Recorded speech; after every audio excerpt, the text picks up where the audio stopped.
मेरे प्यारे दोस्तों, I am Ravi Kumar, faculty in English from Abhinav classes Maharajganj. मेरे दोस्तों, मैं आप सबके साथ मैं आपका रवि कुमार, और मैं आशा करता हूं कि very very good morning to all of you. I think all of you will be very happy today. मेरे दोस्तों, आज मैं फर्स्ट ईयर का मैं एक बेसिक वीडियो आप सभी के समक्ष लेकर आ रहा हूं। लेकिन आप सभी को पता है कि वीडियो स्टार्ट करने से पहले मैं कोटेशन के साथ में मैं आता हूं, इसलिए मैं आप सभी के सामने कुछ कोटेशन रखना चाहता हूं जो कि आपको ऊर्जा से भर दे, और हालांकि ऊर्जा से भरा हुआ होना भी चाहिए। विकल्प मिलेंगे बहुत मार्ग भटकाने के लिए मेरे दोस्तों, विकल्प मिलेंगे बहुत मार्ग भटकाने के लिए, संकल्प एक ही काफ़ी है मंजिल तक जाने के लिए, संकल्प एक ही काफ़ी है मंजिल तक जाने के लिए। इसी के साथ मैं आपका रवि सर एक ओमकार के साथ आइए हम इस वीडियो को शुरू करते हैं। दरअसल आज का जो हमारा वीडियो होगा यह बेसिक इंग्लिश के लिए वीडियो होगा, क्योंकि बहुत सारे बच्चों ने कहा था कि सर जी आप बेसिक इंग्लिश आप शुरू करें। आप ज़रा ध्यान दें, इस टॉपिक का नाम होगा बेसिक इंग्लिश, ठीक है। टू आप एडवांस लिख सकते हैं, आपका एडवांस तक होगा। इसमें एक एक चीज़ों को हम लोग कैरी आउट करते हुए चलेंगे, एक एक चीज़ों को हम लोग सीखते हुए चलेंगे। ये तमाम बच्चों के लिए जो बच्चे क्लास 11 की तैयारी कर रहे हैं या who are preparing for the different type of competitive exam, and this video will be best for them. यह वीडियो उन सब के लिए काफ़ी अच्छा होगा। तो मेरे दोस्तों, आज हम लोग शुरू करते हैं। आज की जो हमारी जर्नी होगी इंग्लिश से, अगर मान लीजिए कि हम इंग्लिश पढ़ रहे हैं, तो यदि किसी ने आपसे पूछ दिया कि इंग्लिश का मतलब क्या है, तो you have to say like this, English is the mixture of every language. आप कह सकते हैं कि English is the mixture of, English is the mixture of every language, every language. इसको जरा आप समझने की कोशिश करें कि यदि अंग्रेजी के बारे में यदि आपसे कोई पूछता है कि इंग्लिश क्या है, तो मिक्सचर ऑफ एवरी लैंग्वेज का मतलब होता है मेरे दोस्तों कि यह प्रत्येक भाषा का मिश्रण। जैसे भारत में बहुत सारी भाषाएं बोली जाती है, many language have been spoken in all over India. तो मेरे कहने का तात्पर्य यह है कि अंग्रेजी जो है उन सारी भाषाओं का मिश्रण है। हिंदी की यदि बातें करें, संस्कृत की यदि बातें करें, उर्दू की यदि बातें करें, तो इंग्लिश जो है उन सारी भाषाओं के कुछ कुछ शब्द अपने पास रखता है। इसलिए अगर किसी ने someone has ask you that what do you understand about English, you have to say like this. आपको कहना है कि English is the mixture of every language. अंग्रेजी जो है किसी भी भाषा की जो है क्या है, एक भाषा की मिश्रण है। अगर इतना जब आप समझ गए हैं बच्चों, आपसे अगर कोई पूछेगा कि लेटर क्या हो सकता है, तो आप सभी को पता है कि लेटर का जो मतलब होता है अक्षर होता है। तो दुनिया में जितनी भी भाषा बोली जाती है, हर भाषा के अपनी एक स्मॉलेस्ट यूनिट होती है। जैसे we are discussing about English, तो English is a sort of language, अंग्रेजी आपकी एक भाषा है। तो इस भाषा की अपनी एक छोटी इकाई होती है। दरअसल आप देख लीजिए, अगर किसी ने आपसे पूछ लिया कि अंग्रेजी की शुरुआत कहाँ से हुई, तो आपने कहा कि ए से हम लोग अंग्रेजी की शुरुआत करते हैं। इन द सेम वे, इसी प्रकार से यदि किसी ने आपसे पूछ लिया कि हिंदी की शुरुआत आपकी कहाँ से हुई, तो हिंदी की शुरुआत हम लोग कैसे करते हैं। इस आधार पर मैंने कहा कि द स्मॉलेस्ट यूनिट ऑफ, यदि द स्मॉलेस्ट, और मैंने यहाँ लिखा यूनिट ऑफ एनी लैंग्वेज, मतलब बच्चों यह हुआ कि किसी भी भाषा की जो सबसे छोटी इकाई होती है उसको हम लोग लेटर कहते हैं। यदि किसी ने आपसे पूछ लिया कि ए क्या है, तो you have to say like this, ए आपका एक लेटर है। यदि किसी ने आपसे पूछ लिया कि बी क्या है, तो बी भी आपका एक लेटर है। सी क्या है, तो लेटर है। इसी प्रकार से डी डॉट डॉट टिल, अगर जेड की बात करते हैं, ये जितने भी हैं मेरे दोस्तों, ये सब के सब आपके लेटर्स हैं। अगर मैं आपको बता दूं कि इसमें प्रत्येक की यदि बातें होगी तो वो आपका लेटर होगा। यदि someone has ask you that what do you think about A, A will be your letter, B will be letter, C will be letter, और finally D will be also letter. D भी आपका एक letter होगा।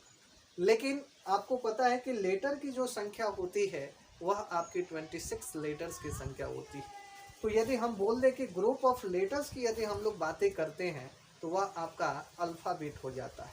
जैसे आप देख सकते हैं यदि 26 लेटर्स की यदि बातें होगी तो वह जो होगा आपका अल्फ़ाबेट होगा। तो लेटर के बाद में आपका आ जाता है मेरे दोस्तों अल्फ़ाबेट। तो यदि अल्फ़ाबेट की डेफिनेशन की बात करते हैं तो group of letters are called alphabet. यदि लेटरों का जो समूह होता है उसको हम लोग अल्फ़ाबेट कहते हैं। जैसे ए से लेकर यदि हम जेड तक की बातें करते हैं मेरे दोस्तों तो 26 लेटर्स होते हैं, और इस 26 लेटर्स का जो नाम है उसी को हम लोग अल्फ़ाबेट करते हैं, that is known as alphabet. तो यदि प्रत्येक की बातें यदि कोई करेगा तो उसको हम लोग that is known as letter, वह लेटर के नाम से जाना जाता है। और यदि 26 के बारे में यदि बात करता है तो वह आपके अल्फ़ाबेट के नाम से जाना जाता है। तो मेरे दोस्तों मैं आशा करता हूँ ये चीज़ें आपको अच्छी तरीके से समझ में आ रही होगी। अल्फ़ाबेट के बाद में जो आपका होता है बेसिक में पढ़ना है वर्ड। यदि किसी व्यक्ति ने आपसे पूछ लिया कि वर्ड के बारे में आप क्या समझते हैं, तो जहाँ तक आप वर्ड की बातें करते हैं तो अभी आपको मैंने बताया कि लेटरों का जो समूह होता है उसको हम अल्फ़ाबेट कहते हैं, लेकिन यदि अल्फ़ाबेट का यदि समूह हो जाए तो उसको हम वर्ड कहते हैं। देख नज़ारे तेरी रूह कांप जाती है, देख नज़ारे तेरी रूह कांप जाती है, तेरी चेहरे के मुस्कान को देखकर दिल कांप जाती है, तेरे चेहरे के मुस्कान को देखकर दिल कांप जाती है। आइए इसी के साथ आगे हम बढ़ते हैं। यदि वर्ड की बातें हम लोग करें मेरे दोस्तों तो वर्ड में देख सकते हैं आप कि ग्रुप ऑफ जो अल्फ़ाबेट होगा उसको हम लोग वर्ड कहते हैं। ग्रुप ऑफ अल्फ़ाबेट को हम लोग वर्ड कहते हैं जिसका अपना कोई मतलब होता है। यदि किसी ने आपसे अल्फ़ाबेट वर्ड के बारे में पूछा तो you have to say like this, group of alphabet is called, और आप यहाँ लिख सकते हैं वर्ड विच गिव्स, और यहाँ आप लिख सकते हैं अस परफेक्ट मीनिंग। मेरे दोस्तों इसको ज़रा ध्यान से आप समझें कि अल्फ़ाबेट का जो समूह होता है उस अल्फ़ाबेट के समूह को हम लोग वर्ड कहते हैं, लेकिन अल्फ़ाबेट के समूह हो जाने से ही वर्ड का फॉर्मेशन नहीं होता है, बल्कि उसका कुछ अपना परफेक्ट मीनिंग निकलना चाहिए। जैसे हम यहाँ समझ सकते हैं, यदि मैंने आपको कहा मेरे दोस्तों पेन, तो पेन में आप देख पा रहे हैं अल्फ़ाबेट की जो संख्या है इसमें 3 है। पी भी आपका अल्फ़ाबेट है, ई भी अल्फ़ाबेट है, और एन भी जो है आपका यहाँ पर एक अल्फ़ाबेट है। इन तीनों अल्फ़ाबेट को जब हमने मिला दिया तो मेरे दोस्तों यह एक आपका वर्ड बन गया। इसलिए मैंने कहा कि यदि अल्फ़ाबेट का समूह हो और उसका अपना कोई परफेक्ट मीनिंग निकलता हो तो उसको हम लोग वर्ड कहते हैं। इसी बात को यदि मेरे दोस्तों मैं लिख दूँ PNA, इसमें आप देख पा रहे हैं कि अल्फ़ाबेट का तो ग्रुप बन रहा, लेकिन इसका कोई अपना परफेक्ट मीनिंग नहीं निकल पा रहा है, इसलिए इसको हम लोग वर्ड नहीं कर सकते हैं, इसको वर्ड हम लोग नहीं कर सकते हैं। My dear friend, please take a review, then I could come on the next point. 8 minute हो गए। हाँ, तो 8 मिनट और बनेगा, बस ज़्यादा नहीं। टाइम रखे एगो और हमारी शायरी स्टार्ट करते करते ना इंग्लिश के मास्टर को ऐसा की शायरी ना मार ये तो ये ना हमारा अभी तक ये तो स्टार्टिंग है, कल से और देखिए वीडियो में शायरी को मारे तुरंत हो गए करम था। मेरे दोस्तों नेक्स्ट पॉइंट को शुरू करने से पहले मैं आप लोगों से एक बातें बता दूं कि जब दुनिया यह कहती है कि हार मान लो मेरे दोस्तों, जब दुनिया यह कहती है कि हार मान लो मेरे दोस्तों, तो आशा धीरे से कहती है एक बार फिर प्रयास कर लो, एक बार फिर प्रयास कर लो। आइए इसी के साथ आगे हम बढ़ते हैं। मैं आपका रवि कुमार आप सभी के साथ। देखिए मेरे दोस्तों, वर्ड के बाद में हम लोगों को जो चीज़ पढ़ना पड़ता है उसका नाम जो है सेंटेंस है। यदि कोई व्यक्ति यदि आपसे कहता है कि सेंटेंस के बारे में आप क्या जानते हैं या सेंटेंस के बारे में आप क्या समझते हैं, तो यदि सेंटेंस की यदि हम लोग बातें करते हैं मेरे दोस्तों, तो ग्रुप ऑफ वर्ड्स की जो बातें करते हैं, group of words are called, उसको हम लोग सेंटेंस कहते हैं और इसका भी अपना कोई मीनिंग होना चाहिए। तो which gives us perfect meaning and that is known as perfect meaning, और इसी को हम लोग क्या कहते हैं, that is called, this is called sentence. इसी को हम लोग सेंटेंस कहते हैं। तो शब्दों का जो समूह होता है और साथ ही साथ में इसका अपना कोई परफेक्ट मीनिंग निकलना चाहिए, that is known as sentence, उसी को हम लोग सेंटेंस कहते हैं। जैसे मैंने एक एग्जांपल लिखा, मैंने कहा कि India is the best country of the world, best country of the world. आप जरा ध्यान से देखें यहाँ पर कि भारत जो है दुनिया का सबसे अच्छा देश है। इसमें दरअसल आप देख सकते हैं इंडिया आपका एक वर्ड है, एज वर्ड है।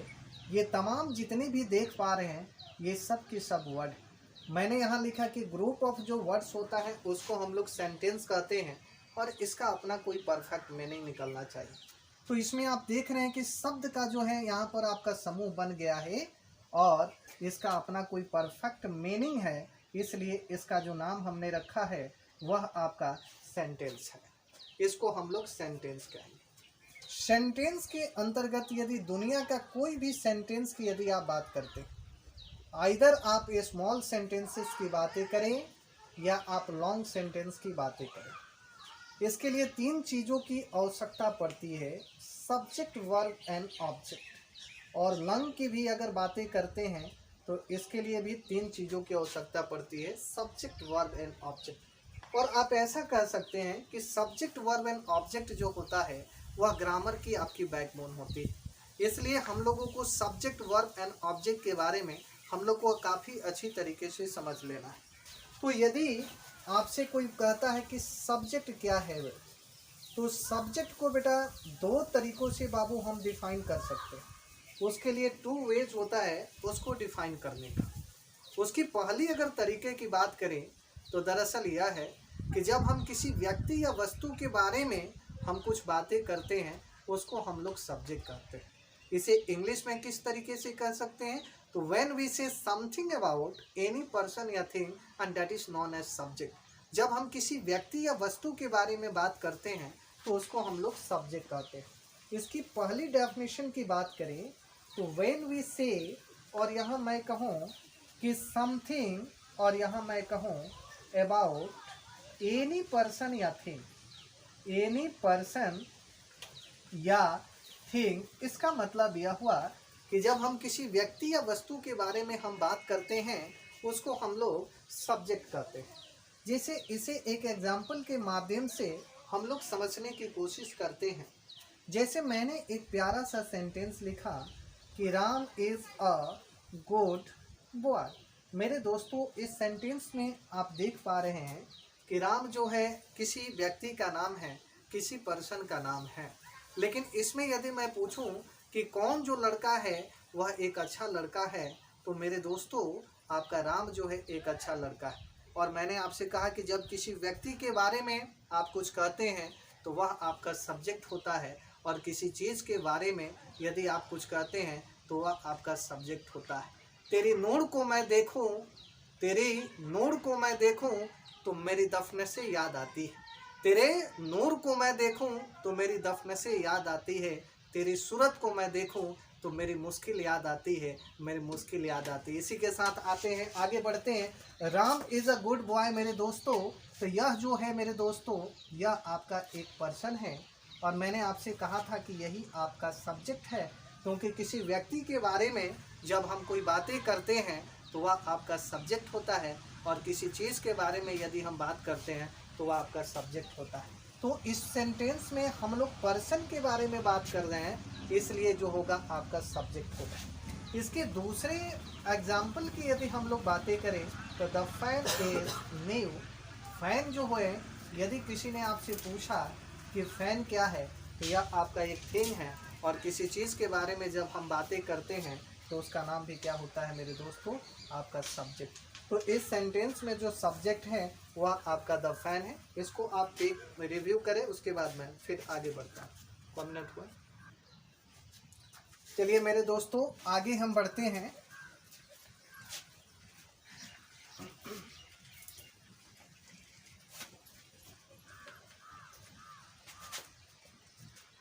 देखिए सब्जेक्ट का डिफाइन करने का जो दूसरा जो तरीका होता है उसको हम लोग डूअर ऑफ द एक्शन को भी हम लोग सब्जेक्ट कहते हैं। यदि हम डूअर ऑफ द जो एक्शन की यदि हम बातें करें तो एक्शन को करने वाला भी हमारा सब्जेक्ट होता है। लेकिन दरअसल अब सवाल यह है कि सब्जेक्ट को करने वाला हमारा सब्जेक्ट कैसे हो सकता है, इसको हमें समझने की अति आवश्यकता है। देखिए मैंने एक सेंटेंस लिखा कि राम राइट्स, और मैंने यहाँ लिखा an application. Ram rights an application, इसमें यदि बात करें तो राम जो है आपका सब्जेक्ट है, और इस पूरे सेंटेंस के पार्ट को जब एनालिसिस करते हैं तो इसमें राम के बारे में कुछ कहा नहीं जा रहा है, बल्कि इस सेंटेंस के अंदर में आपका जो राम है वह क्या करता है, कुछ लिखने का काम करता है।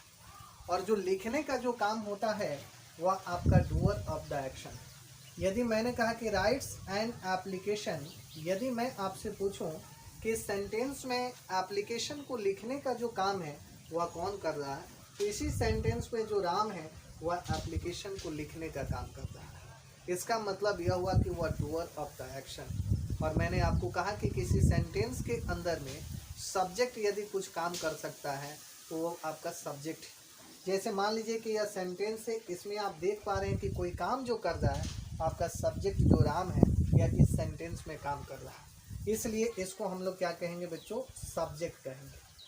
नोट करने वाली दरअसल बात यह है कि यदि कोई आपसे कहता है कि सब्जेक्ट क्या क्या हो सकता है, तो यदि सब्जेक्ट की बातें करें या तो कोई नाउन आपका सब्जेक्ट हो सकता है या कोई प्रोनाउन जो है वह आपका सब्जेक्ट हो सकता है। 90% जो केसेस है उसमें आपका नाउन और प्रोनाउन आपके सब्जेक्ट। 10% केसेस की यदि हम लोग बातें करते हैं तो उसमें जेरंड भी कभी आपका सब्जेक्ट होता है, इन्फिनिटिव भी आपका सब्जेक्ट होता है। तो मेरे दोस्तों जैसे मैंने कहा कि नाउन आपका सब्जेक्ट हो सकता है और प्रोनाउन आपका सब्जेक्ट हो सकता है, लेकिन सवाल यह है कि हम कैसे समझेंगे कि कोई नाउन आपका सब्जेक्ट हो सकता है, हम कैसे समझेंगे कि कोई प्रोनाउन आपका सब्जेक्ट हो सकता है। इसके लिए एक सेंटेंस लिखते हैं। जैसे मैंने कहा कि सीता कॉल्स यू, इसमें यदि बात करें तो सीता आपकी क्या है, सब्जेक्ट है, कॉल्स आपका वर्ब है, और यू की यदि आप बातें करते हैं तो ये आपका ऑब्जेक्ट है। सीता के बदले में यदि मैं लिख दूं कि सी, और यहाँ मैं लिख दूं कॉल्स, और यहाँ मैं लिख दूं यू, सी की बातें करें तो ये सब्जेक्ट है और ये वर्ब है, और इस पार्ट का जो नाम है उसका नाम जो है मेरे दोस्तों ऑब्जेक्ट है। इसको दरअसल आप समझने की कोशिश करें कि सीता के बदले में एक प्रोनाउन का प्रयोग किया गया है, और यह जो प्रोनाउन है वह सी। मतलब प्रोनाउन के बारे में यदि कोई आपसे पूछेगा तो आपको कहना होगा you have to say like this, कि नाउन के बदले में प्रयोग होने वाला जो शब्द होता है उसी को हम लोग प्रोनाउन कहते हैं, which is use instead of any noun and that is known as pronoun. इस आधार पर यदि कोई पूछे कि सीता क्या है बच्चों, तो यह किसी लड़की का नाम है और यह नाउन है, इसलिए आपका सब्जेक्ट। और इसमें सी की यदि कोई बातें करे तो सी आपका प्रोनाउन है और इस सीता के लिए आपका प्रयोग किया गया है, इसलिए मैंने कहा कि योर सब्जेक्ट में भी नाउन या प्रोनाउन, आपका सब्जेक्ट नाउन या प्रोनाउन हो सकता है। इसी के साथ आज का जो इस वीडियो है, this video is going to be very lengthy and that's why and I need to stop this video and here my dear friend. मैं आशा करता हूं कि आप सभी को काफ़ी अच्छा लगेगा वीडियो, लेकिन वीडियो देखने के बाद मेरे इस यूट्यूब जो चैनल है ए कुमार ऑनलाइन, उसको आप सब्सक्राइब करें और साथ ही साथ में बेल आइकन की जो घंटी है उसको इम्प्रेस करें, ताकि आने वाले जितने भी मेरे अपलोडेड वीडियो है, ये तमाम तरीके के अपलोडेड वीडियो आप सभी को प्राप्त होते रहे। मैं आपका Ravi Kumar, thank you very much.